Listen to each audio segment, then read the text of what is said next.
Bueno, Recording in Progress. Buenas tardes. Buenas tardes, ahí estamos. Perfecto, ahí estoy. Llegamos. Acabo de entrar, por eso disculpen la demora. A ver, un hola. ¿Alguien me puede decir hola? Hola, profe. Gracias, ahí está. Para saber si estaba solo, porque capaz que estaba yo solo y no sabía nada. Veo ahí gente, pero no veo. Veo gente muerta. Bueno, vamos con lo nuestro. Estábamos viendo antes de las vacaciones, no sé qué estábamos viendo. Creo que diabetes, ¿no? Sí, diabetes. Bueno, no me acuerdo dónde andábamos ni qué estábamos viendo, pero ya lo vamos a sacar, así que mientras tanto vamos hablando algo de diabetes. Habíamos hablado de diabetes tipo 1, 2, la fisiopatología de ambas, de cómo se desarrollaba. Y entonces lo que vamos a hablar ahora es lo siguiente.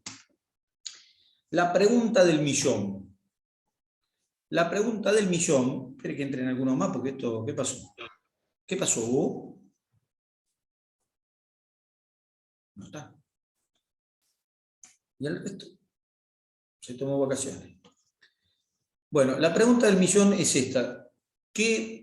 ¿Por qué nos interesa a nosotros como, digamos, desde el punto de vista de la curación, de lo médico, nutricional, como quieran hablarle? ¿Por qué nos interesa la diabetes? ¿Por qué nos interesa que una persona no tenga la glucemia alta? ¿Cuál es el problema por el cual, o sea, y fulano tiene la glucemia alta, o sea, tiene mucha glucosa en la sangre y no le hace nada? Sí, no le hace nada, sacando alguna complicación, que vamos a hablar después de complicaciones, de esas complicaciones, sacando alguna complicación puntual en un momento aguda. A fulano tiene la glucemia de 250 todos los días y no le pasa nada. Y tiene 200 y tampoco le pasa nada. Tiene 145 y tampoco le pasa nada. Entonces, ¿qué me importa? ¿Para qué voy a estudiar la diabetes? Dejá, me quedo con mi diabetes, vos estudiás lo que vos quieras, si lo quieras, pero yo la diabetes. Sin embargo, nosotros estudiamos la diabetes porque la diabetes tiene complicaciones que justamente consisten en un deterioro de la vida de los pacientes, de la vida de las personas, e incluso los deterioros pueden ser invalidantes y mortales. No inmortales, pueden ser mortales. Es decir, podemos tener consecuencias mortales de mantener la glucosa alta a lo largo del tiempo. Entonces, de ahí el interés de que la glucemia no esté elevada a lo largo del tiempo. Y de ahí el interés de estudiar la diabetes, cómo subsanar ese problema de tener las glucemias normales y de cómo mantener la glucemia, etc. O sea que nos abocamos principalmente al tema de la glucemia de la diabetes, porque mantener la glucemia a lo largo del tiempo puede ser perjudicial para la salud. Bueno, ¿por qué puede ser perjudicial el mantener las glucemias altas y mantener los procesos estos de diabetes? Bueno, por las complicaciones. Es decir, que lo que nos interesa de la diabetes no es tener una glucemia, no es que una persona tenga una glucemia de 230. Si yo le hago una glucemia a cualquiera de ustedes y dice 240, ¿qué tengo que hacer? A ver, les doy opciones. ¿Tiene alguna de ustedes una glucemia de 240? Entonces, ¿qué le digo? Vaya corriendo a la guardia, le digo, pida un turno en nutrición, o le digo, vaya a su casa y duerma. Digo, vaya a pedir un turno en nutrición o en clínica, digamos, en nutrición del nutricionista y del médico nutricionista, o que vaya, que pida un turno para hacer esto. Lo que no tengo que hacer es salir corriendo desesperado, porque una glucemia de 240, 250 no es una glucemia que mate a nadie hoy. ¿Hay que corregirla? Sí, por supuesto. Hay que corregirla por los riesgos que trae eso. ¿Y cuáles son los riesgos? Bueno, hay riesgos mediatos e inmediatos. Los riesgos más cercanos son complicaciones de hiperglucemias o hipoglucemias. Son los riesgos más cercanos, que igualmente no es esa hiperglucemia de 250 la que me determina ese riesgo. Pero lo que me dice esa hiperglucemia es que ese paciente es un diabético y que no está controlado hasta la fecha, y si no había estado controlado, y si no está controlado puede modificar su glucemia y traerle problemas. Es decir, tengo que empezar a estudiar a esa persona. Ahora, esos son un tipo de complicaciones, es decir, las complicaciones inmediatas. Y luego tengo otras complicaciones que son las más comunes, que son las complicaciones inmediatas o a largo plazo. Entonces, ¿qué vamos a hacer? Vamos a estudiar un poquitito las complicaciones de la diabetes, que es lo que importa a la hora de determinar los problemas que pueden devenir de tener glucemias elevadas. ¿Está bien? Cuando nosotros tratamos la diabetes, en términos generales apuntamos sobre la glucemia. No apuntamos sobre el metabolismo de los lípidos ni sobre el metabolismo de las proteínas, aun cuando ambos metabolismos se encuentran alterados. ¿Y cómo sé que el metabolismo de las proteínas y de los lípidos se encuentran alterados? Y lo sé porque la insulina es un modulador de ese metabolismo. Y como la insulina es el problema, entonces sé que están alterados. Sin embargo, no trabajo sobre la proteína y sobre el lípido a la hora de hacer una modulación específica. Por supuesto que lo hago indirectamente, pero no lo hago, es decir, no le modulo la cantidad de proteína que va a tener la persona, a pesar de que la insulina no está funcionando y entonces yo sé que hay un mayor catabolismo proteico, pero yo no le modifico la proteína a la persona, trabajo sobre el glúcido. Bueno, trabajo sobre el glúcido porque esta es una enfermedad en la que el problema es la insulina o su funcionamiento, pero el tratamiento no se centra específicamente en la insulina, sino que se centra parcialmente en la insulina, pero mayormente en la glucemia. O sea, en el efecto que tengo por el defecto de la insulina, ya sea porque falte o porque no esté trabajando. Entonces, la idea es, tengo que trabajar sobre la glucemia. Bueno, ¿y por qué? Porque me trae complicaciones. Complicaciones a corto y a largo plazo. Primero vamos a hablar de las complicaciones a largo plazo. Las glucemias elevadas no son gratuitas en el organismo. Las glucemias elevadas nos traen trastornos a largo plazo. Tener mucha glucosa en la sangre es un problema. Bueno, ¿y por qué? Bueno, primero vamos a ver qué hace la glucosa específicamente. ¿Cuál es el daño específico que puede causar la glucosa? ¿Cuál es el daño específico que puede causar? Y después vamos a ver el daño global que causa ese daño específico. Entonces, la glucemia elevada, en complicaciones siempre de largo plazo, hablamos inicialmente, la complicación de una hiperglucemia a largo plazo se da porque la glucosa tiene la capacidad, se da, perdón, por dos mecanismos. Uno, el primero, es porque la glucosa tiene la capacidad de unirse a las moléculas. ¿De qué? De todo. De todo. La glucosa puede combinarse con gran cantidad de las moléculas que hay en nuestro organismo. Léase con proteínas, léase con lípidos, léase con otros glúcidos.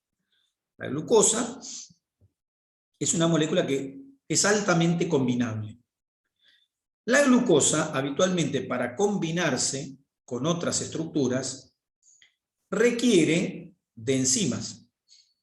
Es decir, en nuestro organismo solemos combinar la glucosa. Por ejemplo, ¿con qué podemos combinar la glucosa? Una cosa que se les ocurra con la que combinen una glucosa que sea lo más simple que se les ocurra. ¿Con qué puedo combinar una glucosa? ¿Puedo combinar una glucosa con otra?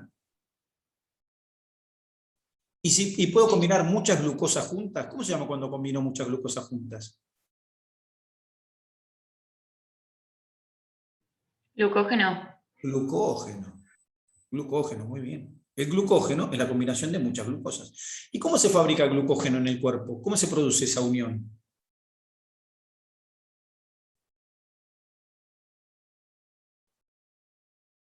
Por medio de enzimas. Es decir, hay enzimas que van uniendo una glucosa con otra y forman glucógeno. Se llama glucógeno sintetasa. Es una enzima que une glucosas. La glucosa se puede unir a cualquier otra cosa en forma enzimática. Hay enzimas específicas para unir glucosa entre sí, para unir glucosa para unir glucosa con lactosa, con galactosa, perdón, unir glucosa con galactosa, para unir glucosa con distintas cosas. Podemos fabricar glucosa, tenemos glucosa y la podemos unir con distintas cosas, con otros glúcidos, con proteínas y formar glucoproteínas, o sea, nada, podemos unir la glucosa, utilizando enzimas. Pero la glucosa, si yo no uso las enzimas, sola puede combinarse igual. Sola la glucosa se combina. Ese proceso de combinación de la glucosa con otras moléculas se llama proceso de glicosilación no enzimática o glucosilación no enzimática. Es un proceso natural que sucede cuando yo pongo glucosa en contacto con otras moléculas. ¿Lo puedo hacer in vitro? También. Lo puedo hacer in vitro. Puedo poner glucosa con otras moléculas en un vaso y se van a empezar a combinar. La glucosa se va a combinar con esas moléculas, de forma no enzimática. La glicosilación no enzimática. ¿Puedes repetir el nombre? ¿Puedes repetir el nombre? Glicosilación o glucosilación no enzimática. La glicosilación no enzimática es un proceso natural que se produce en nuestro cuerpo siempre, seamos o no seamos diabéticos. No tiene que ver con la diabetes. Es un proceso normal de unión de la glucosa a distintos sustratos. ¿Un sustrato? No. ¿Y qué tiene de sustrato la glucosa? Todo. Proteínas, otros glúcidos, lípidos, lo que fuera. Pero entonces, si la glicosilación enzimática es eso, entonces quiere decir que si nosotros tenemos glucosa en el cuerpo, estaríamos todos glicosilados. Seríamos una glicosilación con patas. Bueno, eso no sucede por dos motivos. Uno, porque los productos de glicosilación enzimática son removidos. Y dos, porque la glicosilación enzimática la glicosilación no enzimática tiene una característica que tienen todos los procesos no enzimáticos. ¿Cuál es la característica de los procesos no enzimáticos? ¿Qué caracteriza a un proceso no enzimático? Un proceso químico no enzimático. Si yo tengo un proceso bioquímico no enzimático, ¿qué va a pasar con ese proceso? Va a ser muy lento. Claro, muy lento. Los procesos no enzimáticos son muy lentos. Para eso tenemos las enzimas. ¿O para qué creen que tienen enzimas en su cuerpo? Las tienen para acelerar procesos. ¿Cómo se llama eso de acelerar los procesos? ¿Qué hacen las enzimas? Catalizan. Catalización. Las enzimas son catalizadores. Aceleran los procesos para que se produzcan en tiempo adecuado. Si nosotros dejáramos la glicosilación o la glucólisis a que se produzca sola, que también sucede la glucólisis sola, si dejamos que se produzca sola sin enzimas, nos morimos en unos minutos, porque los procesos no se pueden llevar a cabo en tiempo adecuado. Calculen ustedes, no sé, para hacer una molécula de glucógeno tardamos unos pocos segundos, y si tuviéramos que hacer glucógeno por glucosilación no enzimática, tardaríamos horas. Y bueno, nada, eso no se puede. Entonces, en nuestro cuerpo eso no es viable. Tenemos para eso las enzimas, pero eso no quiere decir que los procesos no puedan darse sin enzimas. Muchos procesos les pasa eso. La glicosilación es uno de ellos. Entonces, el proceso es lento y hay remoción de los productos de glicosilación permanentemente. La conclusión es que tenemos pocos productos de glicosilación. ¿Conocen algún producto de glicosilación no enzimática? Sí. ¿Cuál?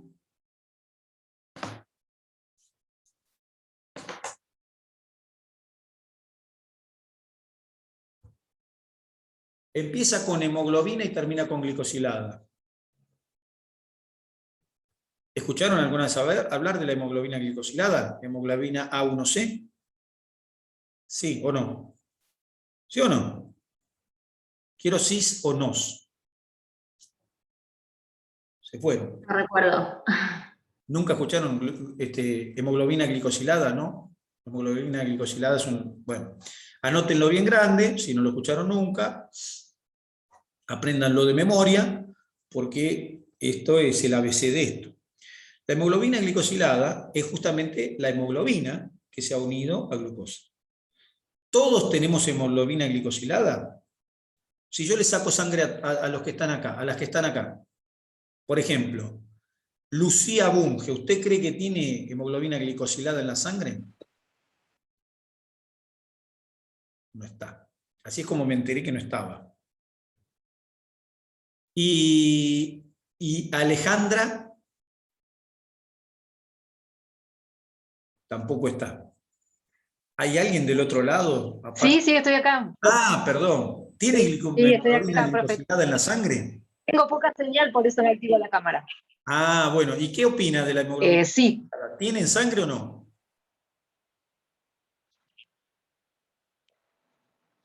Bueno. Ay, no sé. Y Mariana, ¿tenés hemoglobina glicosilada en la sangre? Puede ser, pero si hay remoción de los productos, no debería tener, tal vez. O sí, depende del momento. Bueno, eran las dos opciones, no o sí. Bueno, siempre hay hemoglobina glicosilada. Y la próxima vez que se hagan un análisis de sangre por algo, pídanle a su médico que le hace el análisis, ay, no me hace de hemoglobina glicosilada. Luego, mira, ¿para qué? No, porque quiero saber porque una vez me dio alta la glucemia. Cualquier cosa, le dice, no importa. Y entonces le piden hemoglobina glicosilada. La hemoglobina, ¿dónde está la hemoglobina habitualmente? En nuestra sangre. ¿Dónde hay hemoglobina? Los glóbulos rojos. En los glóbulos rojos. ¿Sí? ¿Para qué sirve la hemoglobina? Para Transportar oxígeno. aportar el oxígeno. Está dentro de los glóbulos rojos. Los glóbulos rojos llevan la hemoglobina. Los glóbulos rojos, su hemoglobina, la hemoglobina que tienen adentro, cuando el glóbulo rojo se muere, cae a la sangre.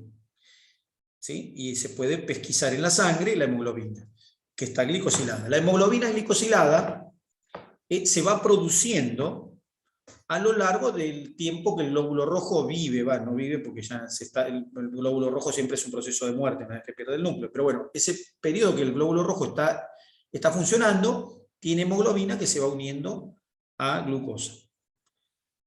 Cuando el glóbulo rojo se muere, esa hemoglobina queda en la sangre, y además hay ya hemoglobina un poco en la sangre de otros glóbulos rojos que se van muriendo antes, pero nada, la hemoglobina se va combinando con glucosa y nosotros la podemos medir. Los valores, hay valores normales, eso se mide en miligramos por ciento, o sea, miligramos por cada decilitro, o miligramos por cada 100 mililitros, que es todo lo mismo, es decir. Y los valores que nosotros esperamos encontrar son por debajo de 6 miligramos por decilitro. ¿Okay? Cuanto más bajo tenemos, menor hemoglobina glicosilada tenemos. Esa hemoglobina glicosilada es la hemoglobina que se fue uniendo a glucosa a lo largo de un tiempo determinado. ¿Está bien? Se considera que son más o menos, esa hemoglobina representa, como los glóbulos rojos se cambian cada 120 días, o sea, cada 4 meses, se supone que la hemoglobina que vamos encontrando es la hemoglobina de los últimos 4 meses de los glóbulos rojos que se van rompiendo. O sea, que es un estudio transversal a lo largo de 4 meses. Se hace de una sola toma, pero me está diciendo qué hemoglobina hay. Y me está diciendo qué hemoglobina hay y con cuánta glucosa se juntó en ese tiempo, y eso me da una idea de cómo fue la glucemia durante todo ese tiempo. Si encuentro mucha hemoglobina glicosilada, quiere decir que hubo mucha glicosilación, por lo tanto hubo mucha cantidad de glucosa para poder glicosilar la hemoglobina. ¿Está bien? Y por lo tanto se acumuló hemoglobina glicosilada, más de la habitual. ¿Qué pasa con esa hemoglobina glicosilada? Se va removiendo y aparece nueva. Se va removiendo y aparece nueva. Se va removiendo y los valores habituales son menos de 6. Ahora, si una persona tiene más hemoglobina glicosilada, quiere decir que tiene mayor tiempo, no mayor tiempo, el tiempo es el mismo, perdón, el tiempo es el mismo. Es decir, la hemoglobina está al mismo tiempo en la sangre, pero tuvo mayor contacto con glucosa y tuvo mayor posibilidad de glicosilarse en mayor cantidad. Entonces, fenómeno, puedo identificar eso a lo largo del tiempo. Pero lo que me importaba para este momento de la charla no era eso específicamente, sino que lo que me importaba era que la hemoglobina como cualquier proteína, tiene la posibilidad de ser glicosilada. Entonces, esa es la demostración en un tipo de proteína, que las proteínas pueden unirse a la glucosa sin necesidad de enzimas. Y que lo pueden hacer en el propio torrente sanguíneo. Bueno, entonces tengo mucha glucosa en la sangre, mucha glicosilación. ¿De qué? De proteínas principalmente. De proteínas, lípidos, otros glúcidos, pero principalmente de proteínas. Ejemplo, hemoglobina glicosilada. ¿Sí? Hemoglobina glicosilada es un ejemplo de glicosilación no enzimática. Es decir, unión de glucosa a un sustrato, llámese en este caso hemoglobina, sin necesidad de que hubieran enzimas. Bueno, entonces, el primer mecanismo de daño, de producción de daño, es la glicosilación no enzimática. Los productos, es decir, los productos de la unión de la glucosa a distintas moléculas sin acción enzimática, se llaman productos de la glicosilación no enzimática. Es el nombre que tienen, ya sea hemoglobina glicosilada, inmunoglobulinas glicosiladas, proteínas de la coagulación glicosiladas, todas en conjunto, más lo que glicosile, lo que fuera, lo que se una a glucosa, todo el conjunto se llama productos de la glicosilación no enzimática. ¿Está bien? Ahora, esos productos de glicosilación no enzimática pueden ser simples, como la hemoglobina glicosilada, y removerse, pero hay otros productos de la glicosilación no enzimática, o incluso la misma hemoglobina cuando está en mucha cantidad, y otros que no son la hemoglobina, y aunque no estén en mucha cantidad, y estando en mucha cantidad, esos productos tienen la capacidad de empezar a modificar su función, por un lado, y a modificar otras estructuras que estén cerca. Entonces, se me glicosila la hemoglobina y circula. Pero resulta que la hemoglobina glicosilada tiene tendencia, por ejemplo, a unirse al endotelio. Se une al endotelio, se pega, se pegotea, como si fuera nada, va pasando, pum, se pega. O, por ejemplo, proteínas que hay en el propio endotelio, en las propias membranas celulares, tienen tendencia a desnaturalizarse, a cambiar su función. O, por ejemplo, proteínas subendoteliales, es decir, que están por debajo del endotelio, ya dentro del tejido, por ejemplo, léase el colágeno, también puede glicosilarse y perder su función. Es decir, que la glicosilación, que es una unión habitual, habitualmente el colágeno que está en las membranas basales se glicosila siempre, pero se glicosila un poquito y se va removiendo. Cuando las glucemias son altas por mucho tiempo, los productos de glicosilación no enzimática empiezan a acumularse. Y los efectos de esos productos de glicosilación no enzimática son muy variados. Ninguno bueno. Ninguno bueno. Y como lo que se puede glicosilar es todo, entonces pueden haber fallas en todo. Por ejemplo, el colágeno puede cambiar su aspecto, el colágeno, puede cambiar su composición, su estructura físico-química, puede modificarse, y entonces el colágeno que estaba en un vaso sanguíneo, por ejemplo, cambia los puentes que lo están uniendo, un colágeno que tiene que tener una estructura, cambia la forma y la estructura cambia y entonces no cumple con la función adecuada. Por ejemplo, cuando pasa con eso, con proteínas que están destinadas a la reparación, las reparaciones, por ejemplo, no pueden llevarse a cabo. Entonces me lastimo, pero como tengo muchos productos glicosilados que entorpecen la cicatrización no es buena. Diabetes, fulano Por eso tiene diabetes. ¿Cómo? Por eso los diabéticos tienen problemas con la cicatrización. Claro. Fulano tiene una lastimadura. Le tardó en cerrar 3 meses. ¡Qué bárbaro! ¿Y qué? ¿Es diabético? Sí. Ah, entonces sí, ya entiendo. ¿Se entendió? Entonces, los problemas que van a aparecer tienen que ver con que los productos de glicosilación no enzimática, 1, entorpecen las tareas, 2, dejan de hacer llevar a cabo las tareas que se tienen que llevar a cabo, porque las proteínas, por ejemplo, que tienen que llevar a cabo, no las pueden llevar a cabo, y 3, producen un efecto mecánico literal. ¿Por qué? Porque empiezan a ocupar un espacio en un vaso sanguíneo, por ejemplo.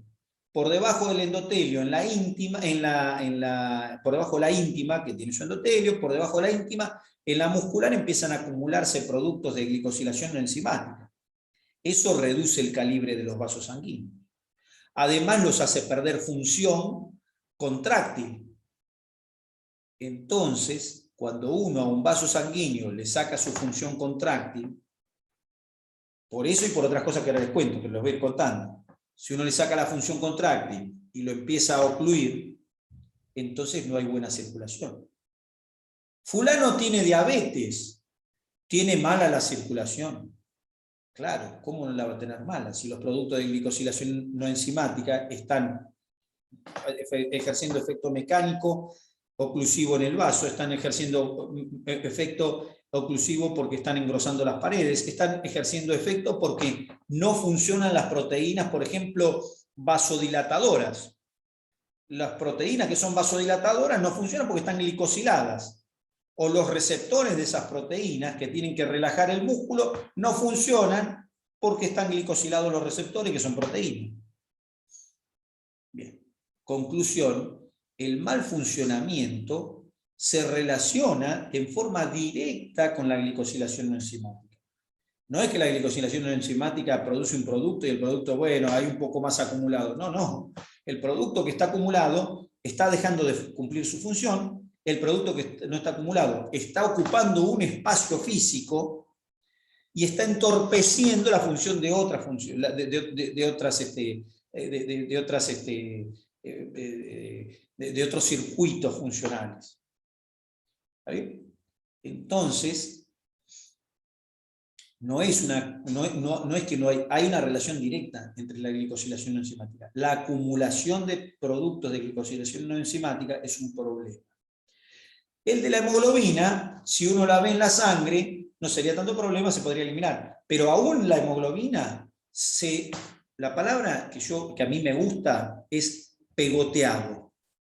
Pegoteado. La hemoglobina se pegotea contra las paredes. Los endotelios las proteínas están todas deformadas. Las proteínas deformadas no sirven para nada. Las proteínas se aglutinan entre ellas. Inmunoglobulina, le hace cualquier proteína de la coagulación, complemento, proteínas de membrana de la célula, proteínas del extracelular, colágeno, elastina, conectina, no sé, la que quieran ustedes, la que se les ocurra, todas pegoteadas con glucosa y funcionando de forma inadecuada. Después vamos a mencionar algunas cosas puntuales y vamos a volver específicamente sobre algunas proteínas en particular. Pero por ahora el entendimiento entonces de lo que estamos hablando, para que no se pierda el marco, de mecanismos de producción o mecanismo específico de producción de daño por elevación de la glucosa a largo plazo.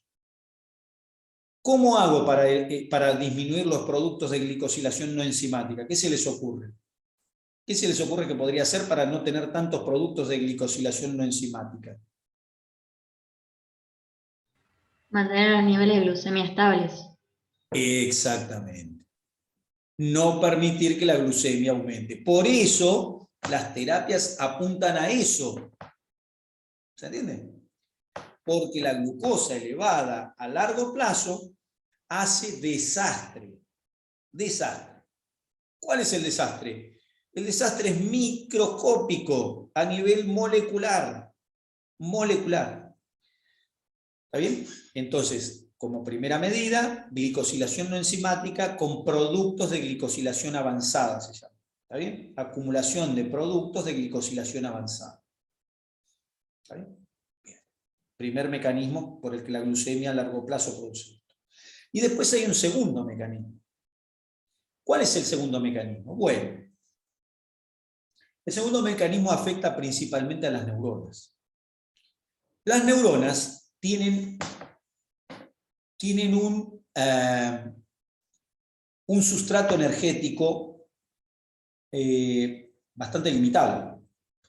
¿Cuál es el sustrato energético que tienen las neuronas? Glucosa. Glucosa principalmente. ¿Pueden trabajar con otro sustrato energético?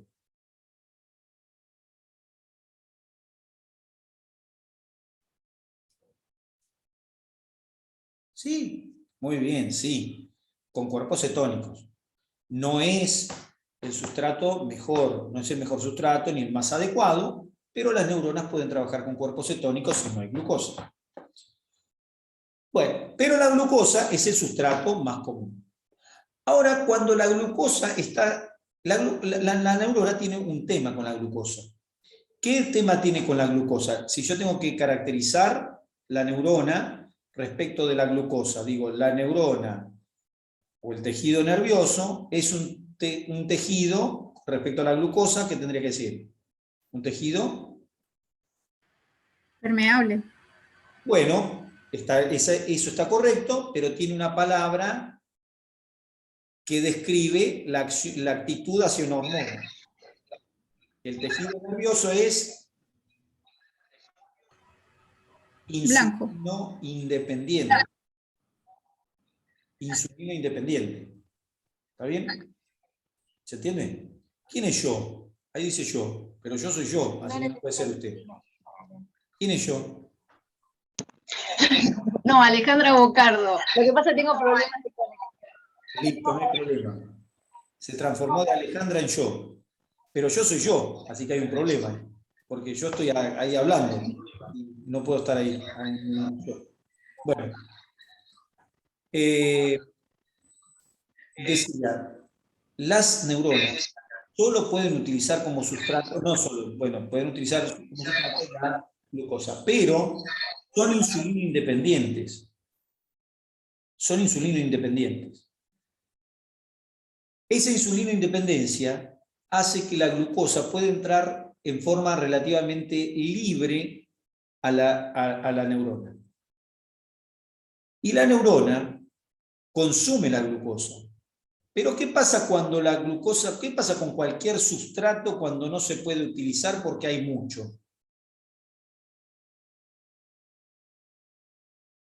Se acumula. Eso es correcto. ¿Y antes de acumularse?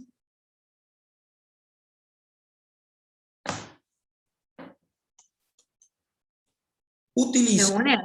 metabólicas alternativas. ¿Se entiende? Se utilizan vías metabólicas alternas, ¿está bien? Y esas vías metabólicas alternas también acumulan subproductos. ¿Está bien? Porque hay mucho. Entonces la glucosa va a la glucólisis, pero ya la glucólisis se satura. ¿Por qué se puede saturar un camino metabólico?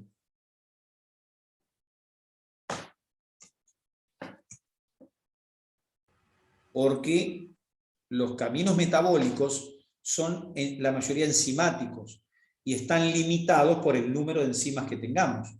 Entonces, yo tengo, no sé, 2 millones de moléculas para hacer glucólisis, 2 millones de enzimas, de moléculas de enzima para hacer glucólisis.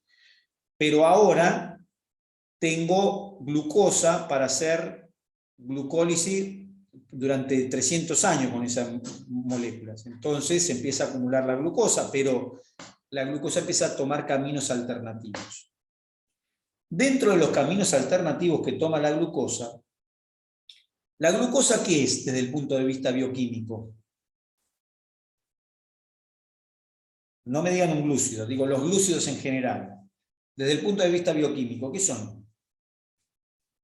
¿Son policías? No. Poliglotas? No, tampoco. Son polialcoholes. ¿La glucosa es un polialcohol?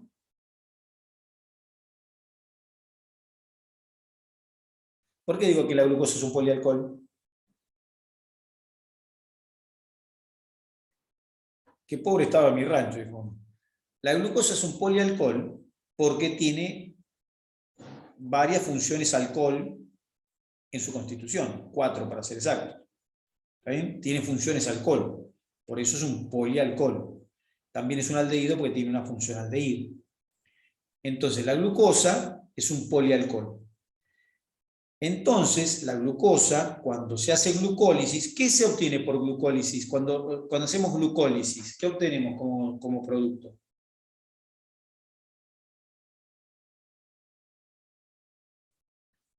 Piruvato. ¿Está bien? Obtenemos piruvato. O ácido pirúvico. Obtenemos moléculas de piruvato. O sea que obtenemos un ácido, pero, que se puede transformar en láctico. Pero la glucosa tiene la opción de dividirse y formar alcoholes. Distintos alcoholes.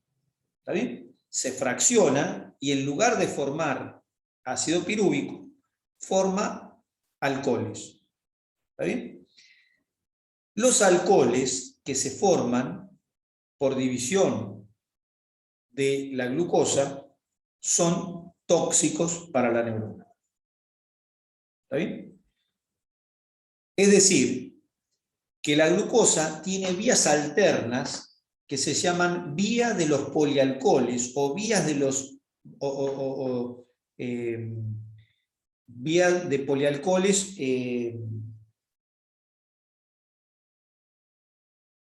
tiene otro nombre, bueno, pero vía de los polialcoholes o polioles, así se llama, polioles. Vía de los polialcoholes o vía de los polioles, que es lo mismo que decir alcohol, porque la terminación ol es por alcohol. Vía de los polioles. Las vías de los polioles consisten en vías de degradación de la glucosa que dan como resultado alcoholes intermedios. ¿Está bien? Alcoholes que se pueden transformar en aldehídos. Esos aldehídos, como el acetaldehído, son tóxicos para la membrana celular de la neurona. ¿Sí? Entonces, cuando hay mucha glucosa, mucho sustrato, las vías que tienen que degradar la glucosa se saturan. Y aparecen vías alternas que siempre están, pero que ahora se utilizan más. Y que dan acumulación de nuevos productos que son polialcoholes. ¿Está bien? Y esos polialcoholes tienen toxicidad para la neurona. Principalmente para las membranas de la neurona.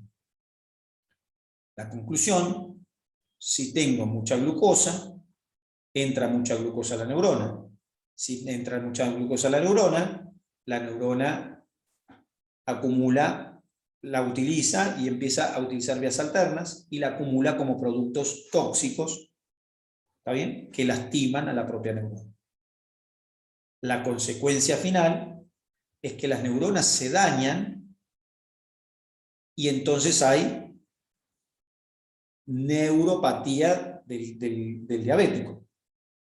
¿Se entiende? Fulano tiene una neuropatía diabética, se dañaron sus neuronas, pero con un agravante más.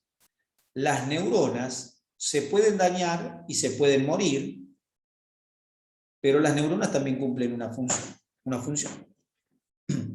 Y como las neuronas cumplen una función, entonces se pierde la función que cumple esa neurona. O sea que voy a tener un daño de la neurona propiamente dicha con el daño asociado de la función que cumplía esa neurona. Segundo mecanismo de producción de daño. Primer mecanismo, glicosilación no enzimática con acumulación de productos de la glicosilación no enzimática avanzada. Segunda forma de daño,